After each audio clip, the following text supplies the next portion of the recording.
Class 9 chapter आप देख ही रहे हैं, rise of British rule in India. जो ब्रिटिश रूल था उसका प्रादुर्भाव जो इंडिया में हुआ था उससे रिलेटेड ये जो चैप्टर है। आज जो हेडिंग है उसका नाम है economic impact of company rule. आर्थिक जो जुड़ाव है या इससे रिलेटेड जो चीजें हैं उनसे रिलेटेड आज हम बात करेंगे। कंपनी ने इकोनॉमिकली हमें क्या बेनिफिट दिया, क्या लॉस दिया, हमारी जो प्रॉस्पेरिटी थी उसका क्या रहा, इससे रिलेटेड इंफॉर्मेशन लेंगे। When we evaluate the 100 year of company rule, we realize that India, which had an invaluable, मतलब हमारे जो भारत है उसकी स्थिति कैसी हो गई, दयनीय हो गई, बहुत ही बेकार हो गई। वो क्यों? यदि हम एनालाइज करते हैं ब्रिटिश कंपनी के 100 साल, तब हमें ये देखने को मिलता है, तब हमें ये जानने को मिलता है।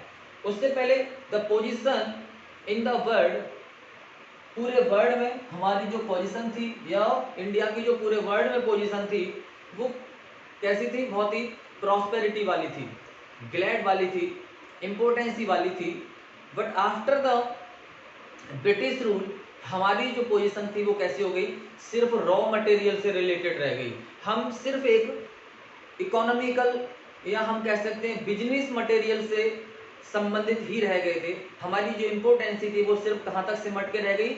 सिर्फ कॉमर्शियल, या हम कह सकते हैं रॉ मटेरियल, या कह सकते हैं इकोनॉमिकल जो बेसिस चीजें थी वहां तक हम सिमट कर रह गए। ब्रिटिश कंपनीज यहाँ पर आती थी। इंग्लैंड जो है हमारी प्रॉस्पेरिटी का जो लाभ था वो गुड्स के रूप में लेता था, रॉ मटेरियल के रूप में लेता था। तो इस वजह से यहाँ पे उसने क्या किया?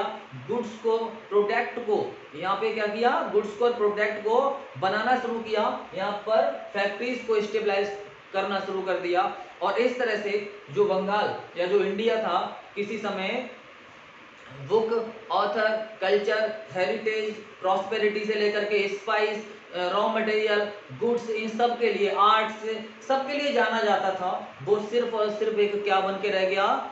यहाँ देखा जाए तो एक रॉ मटेरियल का और फाइन गुड्स का एक सेंटर बन के रह गया। बंगाल जो है किसी समय जो एक्सपोर्ट करता था, बंगाल, कौन? बंगाल। आपको पता है जो है किसी समय बंगाल जो है किसी समय क्या करता था? एक्सपोर्ट करता था। कौन कौन सी चीजें? मैनी थिंग्स, लाइक आपका स्पाइस, कॉटन, कॉटन के साथ साथ और भी कई मटेरियल ऐसे थे जैसे रॉ सिल्क वगैरह है। रॉ सिल्क के साथ साथ शुगर, जूट,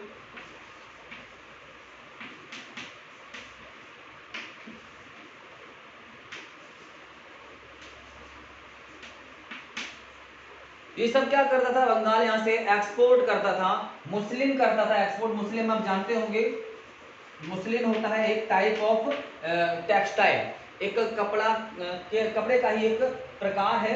इन सब को बंगाल क्या करता था? एक्सपोर्ट करता था। और जो कि टाइम पीरियड था आपका 1708 का, 1708 से लेकर के 1757 के आसपास तक, 1757 के आसपास, या हम कह सकते हैं कभी कभी 57 भी यहाँ पे लोग कर देते हैं, इनको एक्सपोर्ट करने का काम करता था। But after the dual power of policy, या ड्यूल पावर पॉलिसी के बाद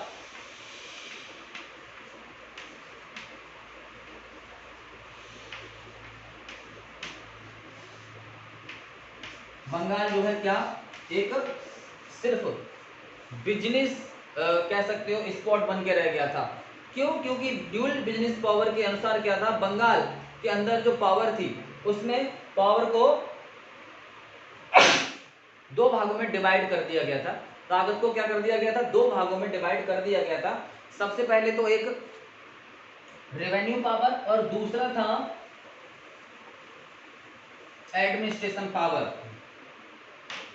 सबसे पहले हम कह सकते हैं ऐसी पावर में जिसे हम ड्यूल पावर पॉलिसी के नाम से जानते हैं, उसको जो है बंगाल को इसमें डिवाइड कर दिया गया था। जिसके अंतर्गत जो है फर्स्टली क्या था? कि द कलेक्शन ऑफ रेवेन्यू जो था आपका वो किसके ब्रिटिश रूल के अंतर्गत था। कलेक्शन ऑफ रेवेन्यू वो किसमें आ गया था, ब्रिटिश रूल के अंतर्गत।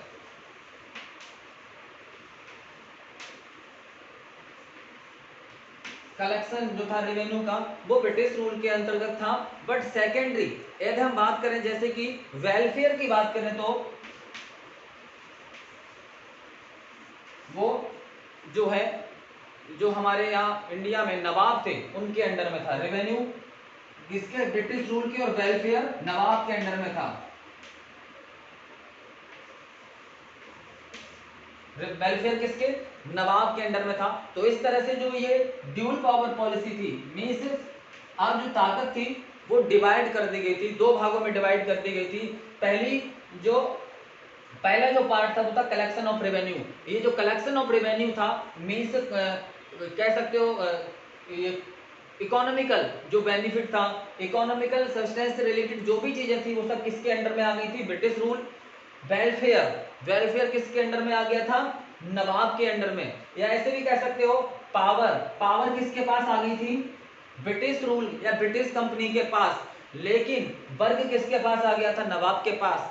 तो इस तरह से जब हम या ऐसे भी समझ सकते हैं, power without responsibility, power without responsibility किसके पास थी, ब्रिटिश रूल के पास, लेकिन विदाउट पावर जो रेस्पॉन्सिबिलिटी थी वो किसके पास थी, नवाब। आप समझिए कि power with responsibility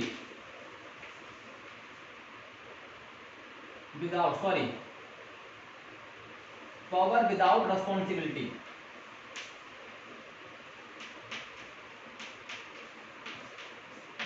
power responsibility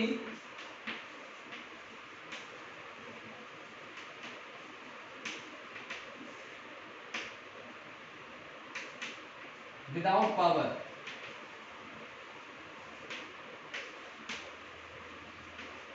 British company की स्थिति कुछ ऐसी थी कि पावर थी लेकिन रिस्पॉन्सिबिलिटी ये नहीं लेना चाहते थे इस ड्यूल पावर के अनुसार।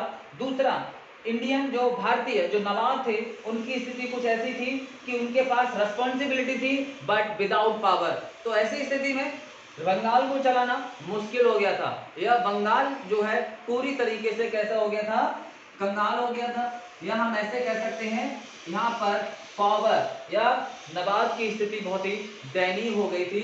और ऐसी स्थिति में जो एक और सिस्टम आ गया था यहाँ पे, सब्सिडरी अलायंस सिस्टम।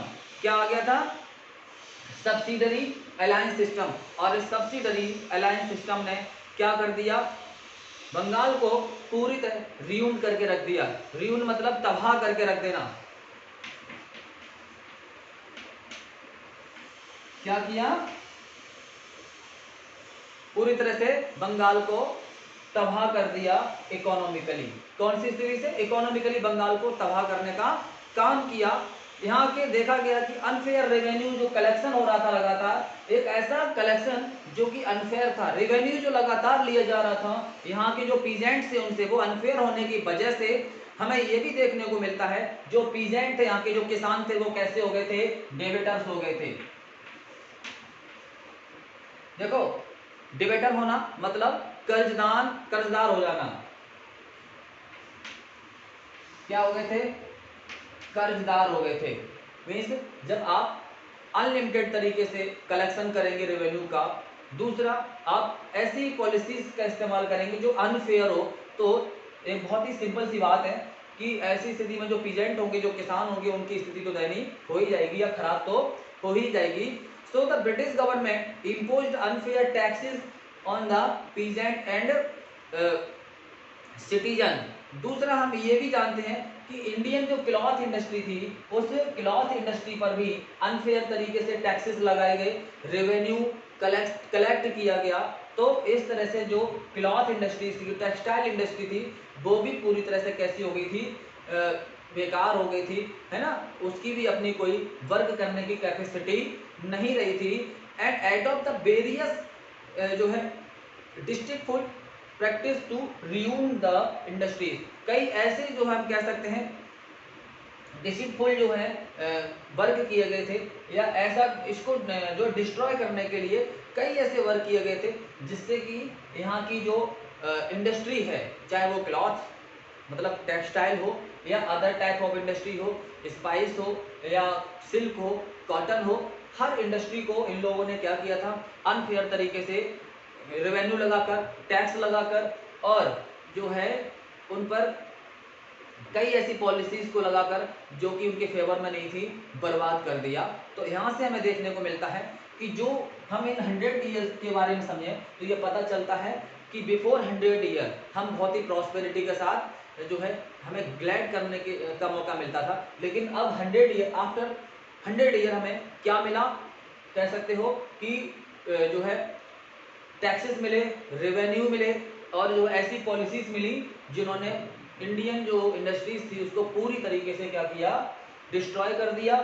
साथ में ऐसी रिस्पॉन्सिबिलिटी इंडियन नवाब को दी गई जिनके पास पावर नहीं थी, और ऐसी पावर अपने पास ली गई ब्रिटिश कंपनी के द्वारा जिसकी अपनी कोई रिस्पॉन्सिबिलिटी नहीं थी, जिसे हम क्या बोलते हैं, ड्यूल पावर पॉलिसी। क्या बोलते हैं, ड्यूल पावर पॉलिसी। और इस तरीके से जो इंडियन इंडस्ट्रीज थी वो कंप्लीटली कैसी हो गई, कोलैप्स हो गई, गिर गई। The Indian artisan become poor. आगे जाके हमें ये भी जानने को मिलता है कि जो इंडियन आर्टिसियन थे वो भी आगे जाके क्या हो गए, पूरी तरीके से गरीब हो गए, पुअर हो गए, और साथ में अनएम्प्लॉयमेंट हो गए। कैसे हो गए, अनएम्प्लॉयर। अनएम्प्लॉय मतलब बेरोजगार हो गए। क्यों हो गए बेरोजगार, क्योंकि ऐसी पॉलिसीज को बनाया गया था, या ऐसी पॉलिसीज को जो है इंडिया के ऊपर, इंडियन सिटीजन्स के ऊपर, आर्टिसियंस के ऊपर लगाया गया था जो अनफेयर थी, या हमें याद दिला देती कि ये क्या है, अनफेयर जो है अनफेयरिटी को सपोर्ट करते हैं। आगे कि जो कंपनी ट्रेडर्स थे, कंपनी के जो ट्रेडर्स थे उन्होंने क्या किया, जो बीवर्स थे बंगाल के, उनको जो है कॉन्ट्रैक्ट दिया किस चीज का, वीविंग करने का, और उनको जो है जो भी क्वांटिटी प्रोवाइड की उसको एक शॉर्ट पीरियड में कंप्लीट करने के लिए हमेशा उनको प्रेशर दिया, और जो उसको कंप्लीट नहीं कर पाते थे उसको जो है क्या किया जाता, पनिश किया जाता था, और या फिर उनको जेल डाल दिया जाता था। और इस तरह से ये जो सिस्टम था कंपनी का, उसने जो है बंगाल को और इंडिया को, हम कह सकते हैं भारत को, पूरी तरह से रौंद के रख दिया। And before the arrival of company, हम जानते हैं जब कंपनी भारत में नहीं आई थी, the Indian village were self relevant and the prosperity. मतलब हम जानते हैं कि जब कंपनी भारत में नहीं आई थी तो सेल्फ रिलीवेंट थे हमारे यहाँ के लोग, है ना, सेल्फ रिलीवेंट के साथ साथ जो है प्रॉस्पेरियस के साथ यहाँ पे भारतीय उद्योग जो थे, इंडस्ट्रीज थी, वो क्या कर रही थी, अपने आप को एक्सटेंडेड कर रही थी। But under the company rule they become the dependent and poor. ये जो है पूरी तरीके से डिपेंडेंट हो गए और गरीब भी हो गए। तो हम कह सकते हैं कि during the company rule, Bharat में जब कंपनी का रूल हुआ, या time of the company rule, India जो था अपना वो कैसा हो गया, पूरी तरह से कोलाप्स हो गया। बट कुछ एक चीजें लाइक आपका जो फर्स्ट जो रेलवे लाइन थी वो यहाँ पर डाली गई, Mumbai to Thane steamer service दी गई यहाँ पे। साथ में इंग्लैंड से लेकर इंडिया जो कह सकते हो दोनों के बीच में एक पोर्ट बनाया गया जिसे हम मुंबई पोर्ट के नाम से जानते हैं, या मुंबई पोर्ट के रूप में देखते हैं। और मद्रास चेन्नई में भी जो है कहीं ना कहीं जो है कई पोर्ट बनाए गए। तो ये ओवरऑल हम एनालाइज करें तो देखने को मिलता है कुछ अच्छी चीज़ें भी हुई थी, बट बहुत सी ऐसी चीज़ें थी जिसने बंगाल को और इंडिया को क्या किया, पूरी तरह से निचोड़ के रख दिया, या हम कह सकते हैं र्यून करके रख दिया, कोलाप्स करके रख दिया, इंडस्ट्री को जो है सस्पेंड करके रख दिया। तो ये था आपका क्या, economic impact of company rule. Next हम जो टॉपिक है वो देखते हैं social impact of the company rule.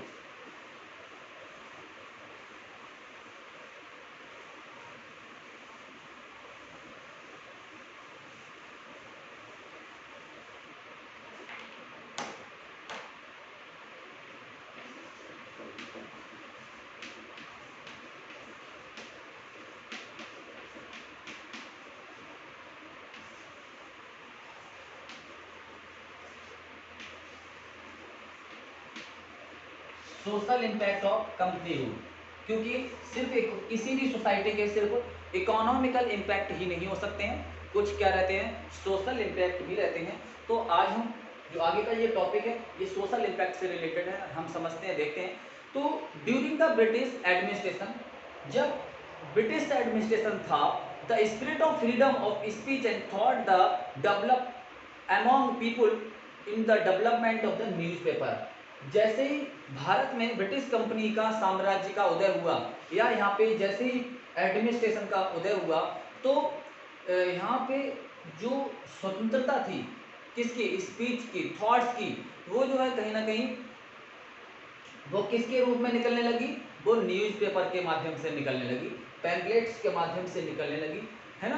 तो ये जो है कहीं ना कहीं ये चेंज भी हमें देखने को मिलता है इन द इंडियन, यदि हम इंडिया की बात करें, इन द इंडियन सोसाइटी की बात करें, तो हमें ये भी देखने को मिलता है कि सर्टेन रॉन्ग सोशल कस्टम्स, जैसे कि यहाँ पे कुछ चीज़ें ऐसी थी जो सोशल कस्टम्स थे वो यहाँ पर बहुत प्रचलित थे। क्या चीज़, सोशल कस्टम्स।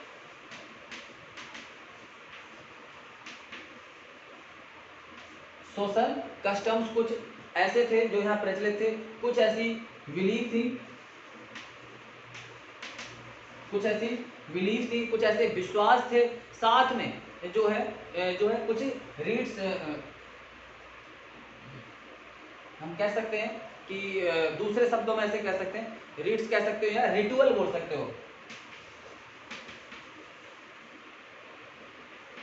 कुछ ऐसे रिचुअल थे, कुछ ऐसी रीड्स और रिचुअल बोल सकते हैं, रीति रिवाज हम कैसे कहते हैं कि ऐसे कुछ रीति रिवाज थे, तो वो लगातार सोसाइटी में चले आ रहे थे, उनको क्या कर दिया गया, सोशल इम्पैक्ट के अनुसार उनको जो है कहीं ना कहीं बैन कर दिया गया था। जैसे लाइक आपने सुना होगा सती प्रथा,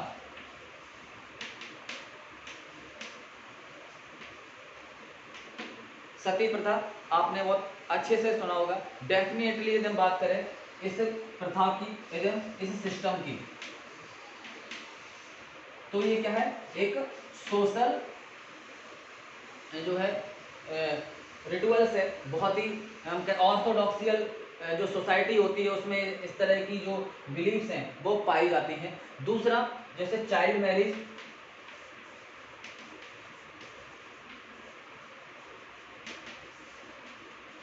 ये भी क्या है,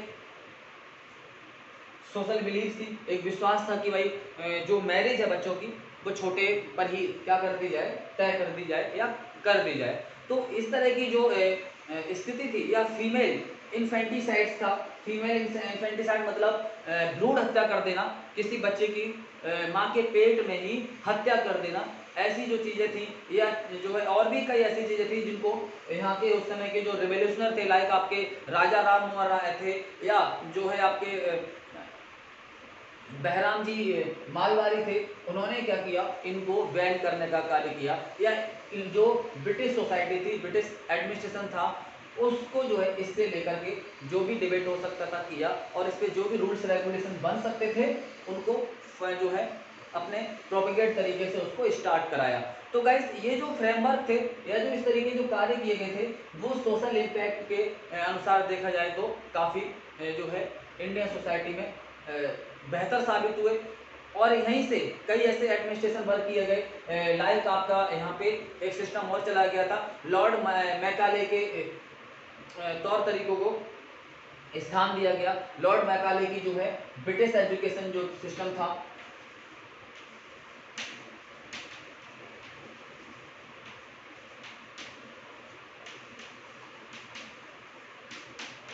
लॉर्ड मैकाले का ब्रिटिश एजुकेशन जो सिस्टम था,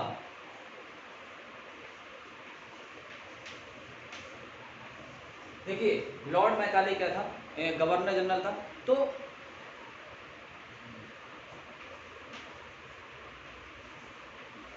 लॉर्ड मैकाले का जो एजुकेशन सिस्टम था वो यहाँ पे स्टार्ट किया गया था, और उसको रिकमेंडेड करने का कार्य किसने किया, चार्ल्स वुड ने किया था। किसने किया था, चार्ल्स वुड। किसने किया था? Charles Wood. तो इस एजुकेशन सिस्टम के माध्यम से भी हमारा जो सोशल सिस्टम था, इंडियन सोशल सिस्टम था, उसको कहीं ना कहीं इम्प्रूव करने का कार्य किया गया था, या हम कह सकते हैं उसमें कुछ ऐसी चीज़ों को डेवलप किया गया था जो कि सोसाइटी के लिए काफ़ी बेटर हो सकती थी। साथ में आपकी कई ऐसी यूनिवर्सिटीज़ को स्टेबलाइज किया गया था जो कि हमारी एजुकेशन के लिए या ब्रिटिश एजुकेशन को यहाँ पर स्टार्ट करने का एक सिस्टम था या माध्यम था। और ये यूनिवर्सिटीज लाइक आपकी मुंबई थी, मद्रास थी और कोलकाता थी। मुंबई, मद्रास, कोलकाता, ये यहाँ पर क्या किया गया? यूनिवर्सिटी को जो है स्टेबलाइज किया गया था। तो ये कुछ ऐसी रिस्पॉन्सिबिलिटी थी जिनके माध्यम से ब्रिटिश जो एडमिनिस्ट्रेशन था उसने सोशली देखा जाए तो काफ़ी इंप्रूवमेंट करने का कार्य भी किया था। सोशल इंप्रूवमेंट का मतलब यहाँ कई ऐसी ऑर्थोडॉक्स थी जिनको बैन किया, उन पे जो है लगाम लगाई, और कई ऐसी जो है रिचुअल्स थी जिनको खत्म करने का कार्य किया। तो ऐसे कई रेवोल्यूशन भी इन्होंने इनका सहयोग किया। तो गाइस ये चीजें थी आपकी किससे related? Social impact of company rule. अब आपका आ जाता है इसमें कंक्लूजन कि भाई क्या कंक्लूजन निकलता है इसका।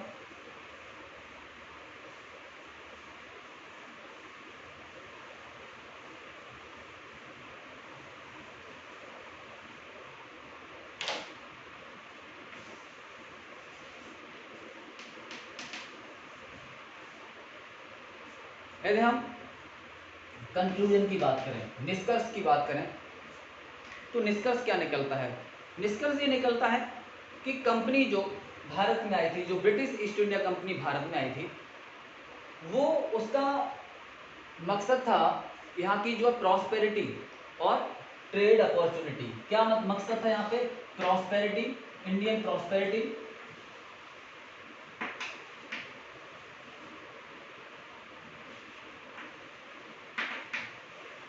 और ट्रेड अपॉर्चुनिटी।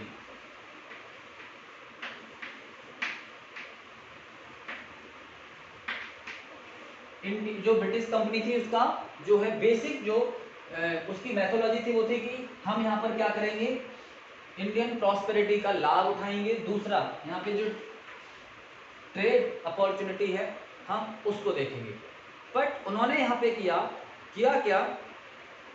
यहाँ पे कुछ अपने सर्टेन गोल्स को स्थापित किया और उनके रिजल्ट को समझा। बट ओवरऑल उन्होंने देखा कि यहाँ की जो पॉलिटिक्स है, Indian politics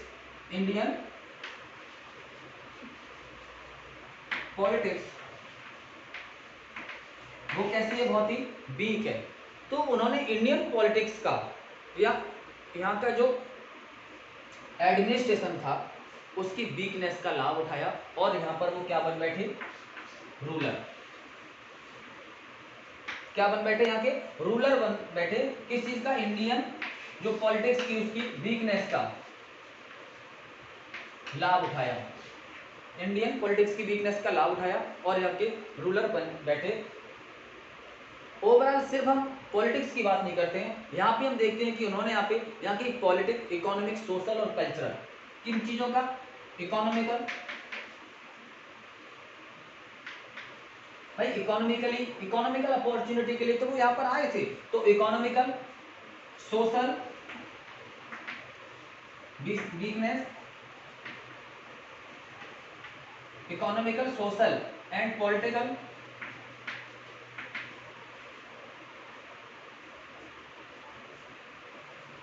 economical, social, political और कल्चरल वीकनेस का